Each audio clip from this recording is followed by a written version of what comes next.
This is the Washington Week Webcast Extra. Hello and welcome. I'm Gwen Eiffel. I'm joined around the table by Dan Balz of the Washington Post, Michael Duffy of Time Magazine, and Jonathan Martin of the New York Times. Let's start by talking about something else that derailed a few candidates this week, the Black Lives Matter movement. It happened at Netroots Nation when protesters interrupted both Bernie Sanders and Martin O'Malley over the arrest and death in Texas of a black woman, Sandra Bland, in police custody. The issue is... Hold on 1 second. The issue is that it is... Okay. Should I continue or leave? Yeah, hold on 1 second. Hold on. It's okay with me. Listen, I don't have... Black lives, of course, matter. And I spent 50 years of my life fighting for civil rights and for dignity. But if you don't want me to be here, that's okay. Every life matters. And that is why this issue is so important. Black lives matter. White lives matter. All lives matter. Days later, Hillary Clinton, who skipped Netroots, probably wisely, handled it a little better. It's heartbreaking to read about another death of a young woman, Sandra Bland, in Texas, another young African-American life cut short. And that's why I think it is essential that we all stand up and say loudly and clearly, yes, Black lives matter. It helps when you have a couple days to think it through, write it down, and don't have people yelling at you while you read your statement. Are things as raucous as they seem on the left, Jonathan? There's definitely energy that's sort of coursing through the political polls on both sides. I do think it's different, though, because I think on the right, it is a real complication for Jeb Bush because of the immigration issue. That is so central on the right, and I think it's more complicated on the left because of Hillary Clinton does not have quite the same Democratic primary challenge as Jeb Bush does on the right. But what is similar in both, I think, is this sort of insistent, uncompromising demand for action and solutions on both sides, and a feeling that the political establishment, center left and center right, isn't getting the job done.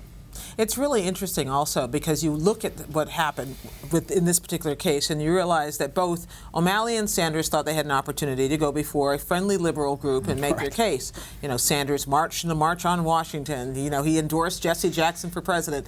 And yet he walks into this this mess, and that's the same thing that's happening on the right, which they're walking into a buzzsaw on the right.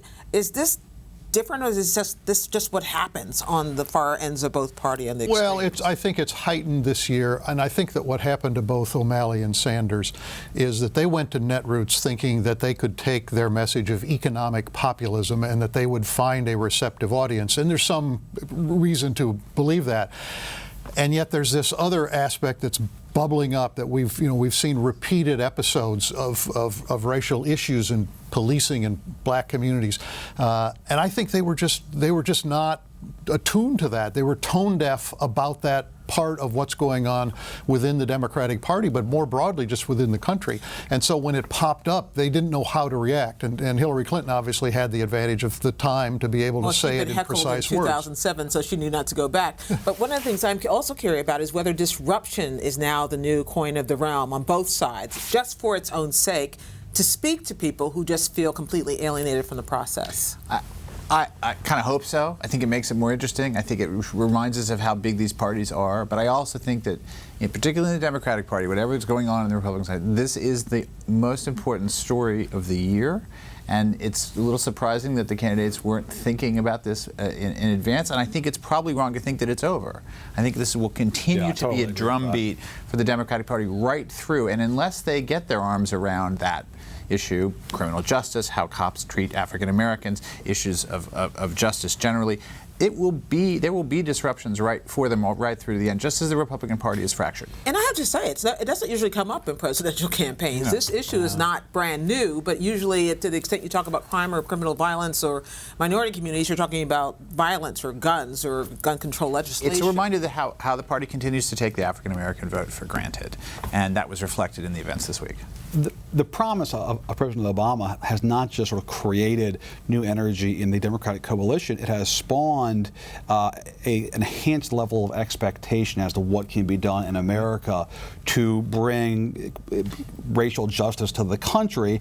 And I think because of his presidency, his winning twice, there is sort of this new energy, almost in the same way that the success of Kennedy and Johnson, as one historian put it to me, spawned not just the sort of new baby boom Democrats, but they spawned more radical folks, white liberals against the war, SDS, Black Panthers, because there is this sort of enhanced expectation, this great moment of change, and people sort of worked beyond the political system to demand even more change. And I think we're seeing something similar now in this And era. you ignore that at your own peril, whether you're a Republican or a Democrat, it seems to me. Well, every candidate wants to talk about what they have chosen to make their campaign about. And what we're seeing this year is that you don't always get that opportunity. Yeah. And we're in an environment in which it is much easier to kind of puncture through that if you're an average citizen or if you're a group with a real message, that you can be heard in ways that you might not have been able to be heard in the past. Fascinating. Okay, we promised our regular viewers that we would tell a little story here, Michael, from your magazine piece, which I found amusing.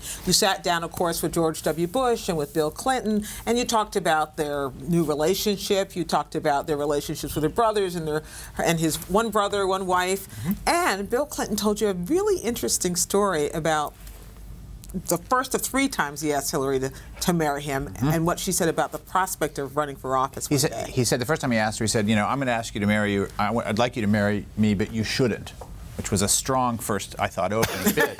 And he said, what you should do is go back to Chicago or New York and run for office because you're the best organized, best, most thoughtful, best Paul I've ever seen. And she turned back at him and said, no, I couldn't do that. No one would ever vote for me. I'm too aggressive. That's not going to happen. But she still turned him down on option 1. We ran that story by Hillary a few days later, and she goes, it's absolutely true. And it was at that point in our relationship where Bill was looking at me through rose-colored glasses, which I hope he was. It was the first time he asked. I would hope so. He asked 2 more times, and they involved, finally she said yes after he bought a house. So anyone who needs pointers, just don't say marry me, but I think you shouldn't. Instead, buy a house, and it might work out. And also, 30 or 40 years later, maybe you'll think about running for office after all. Plant the seed. Right, Things it was change. his idea.